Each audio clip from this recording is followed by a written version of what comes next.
జై రామకృష్ణ. నమస్తే అండి అందరికీ. మనం దైవంతో సహజీవనం గురించి మాట్లాడుకుంటున్నాము. నెక్స్ట్ టాపిక్లోకి వెళ్దాము. కాబట్టి ఏమైంది, బ్రహ్మానంద స్వామి, తుర్యానంద స్వామిల గురించి మనం మాట్లాడుకున్నాం కదా. వాళ్ళు ఎలా సాధనలు చేశారు, వాళ్ళకి లౌకిక ప్రలోభం వస్తే వాళ్ళు ఎలా తట్టుకున్నారు, అవన్నీ కూడా మనం ఇంతకుముందు ఎపిసోడ్లో చర్చించుకున్నాం. ఇప్పుడు తర్వాత ఏం జరిగిందో చూద్దాం. ఒకరోజు రాత్రి శ్రీరామకృష్ణులను సంబోధిస్తూ బ్రహ్మానంద స్వామి విచారంగా ఇలా అన్నారు: గురుదేవ, నాకు ఒక ముద్ద అన్నం ఇవ్వలేని వాణివి నన్నెందుకు ఇంటి నుంచి బయటకు తీసుకొచ్చావు? రేపు ఉదయం నేను వేడివేడి కిచిడి ఊరగాయ పొందగలిగితే నువ్వు నాతో ఉన్నట్లు భావిస్తాను అని అన్నారంట. అంటే ఆయనకి ఇప్పుడు ఒక్కొక్కసారి భిక్ష దొరకదు, ఇబ్బంది పడతారని అనుకున్నాం కదా. కాబట్టి ఆ రోజు ఏమనుకున్నారంట, నేను కనుక రేపు కిచిడి అంటే పొంగల్ లాంటిది. సో కాబట్టి అలాంటి నాకు రేపు నిజంగా నీకు నా మీద ప్రేమ ఉంటే కనుక నేను కిచిడి అండ్ విత్ ఊరగాయ పికిల్ తినాలి అని అనుకున్నారంట. నెక్స్ట్ రోజు ఏం జరిగింది చూద్దాం. ఆ మరుసటి రోజు ఉదయం స్వాములు ఇరువురు సరియు నదిలో స్నానానికి వెళ్ళారు. ఒక సన్యాసి వారికి కనిపించి బ్రహ్మానంద స్వామితో, స్వామి, మీరిరువురు నిన్నంతా ఉపవాసం చేసినట్లున్నారు, నా ఆశ్రమానికి వచ్చి శ్రీరామునికి నివేదించిన ప్రసాదం కొద్దిగా స్వీకరించండి అని అన్నారంట. సో ఆయన ఎవరో అక్కడ ఉంటారు కదా, రకరకాల స్వాములు ఉంటారు కదా, వాళ్ళు వీళ్ళని పిలిచారంట. కాబట్టి తన ఆశ్రమంలో ఆ స్వామి వేడివేడి కిచిడి ఊరగాయ వడ్డించారు. చూసారా, వీళ్ళు కోరుకున్నారు. అది ఏమవుతుందంటే, మనం ఇలా ఒక సంకల్పం చేయగానే వెంటనే సిద్ధించేస్తుంది. సాధన అంత పర్ఫెక్ట్గా ఉండి భగవంతుని అంత పర్ఫెక్ట్గా మనం ప్రేమిస్తూ సర్వస్వ శరణాగతితో ఉన్నప్పుడు జస్ట్ ఒక సంకల్పం చాలన్నమాట. అదంత చిన్న కోరిక అయి ఉండొచ్చు.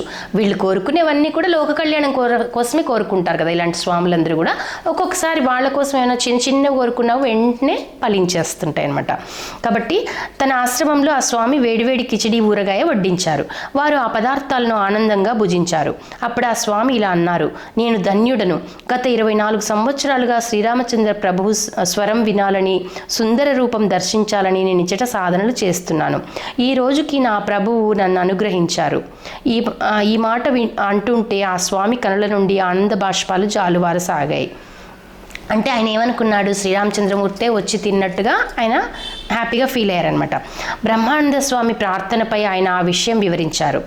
నేను క్రితం రాత్రి నిద్రిస్తుండగా శ్రీరామచంద్ర ప్రభువు తన కోమల హస్తంతో నన్ను తట్టి లేపి, వెంటనే లే, నాకు ఆకలిగా ఉంది, కిచిడి వండి నాకు నివేదించు.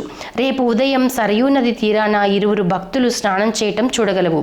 వారిరువురు ఉపవసించి ఉన్నారు, వారికి ఈ ప్రసాదం సమర్పించు అన్నారంట. కాబట్టి ఆ సాధువుకి ముందు రోజే శ్రీరామచంద్రమూర్తి కల్లో కనిపించి, ఇలా కిచిడి వండు, అక్కడ ఒక 2 సాధువులు వస్తారు, వాళ్ళు అక్కడ స్నానం చేస్తున్నప్పుడు నీకు కనిపిస్తారు, వాళ్ళని కలిసి వాళ్లకు ఇది ప్రసాదంగా ఇవ్వు అని అన్నారంట.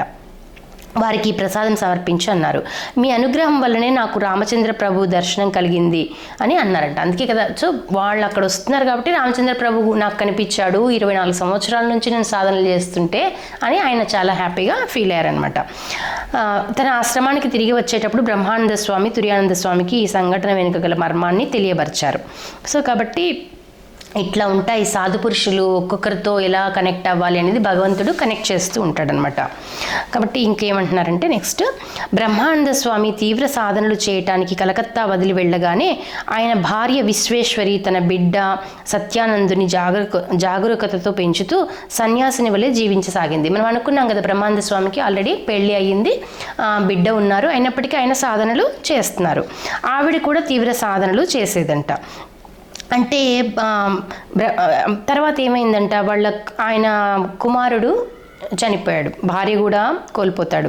అప్పుడు ఏమైంది, బ్రహ్మానంద స్వామి ఈ కష్టాలన్నింటినీ మౌనంగా భరించి పర్వతం వల్లే అచలంగా స్థిరంగా ఏ విధమైన తొట్టుపాటు లేకుండా నిలబడ్డారు.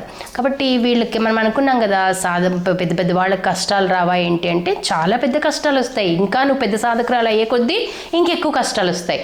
అప్పుడు తట్టుకోగలిగేటువంటి స్థైర్యాన్ని భగవంతుడే ఇస్తాడనమాట. అట్లా ఆయన తట్టుకుని ఇచ్చేశారంట. సో ఈ టాపిక్ ఇక్కడితో మనం ఆపేద్దాము. సర్వం శ్రీరామకృష్ణార్పణమస్తు. లోకా సమస్త సుఖినో భవంతు. జయ రామకృష్ణ.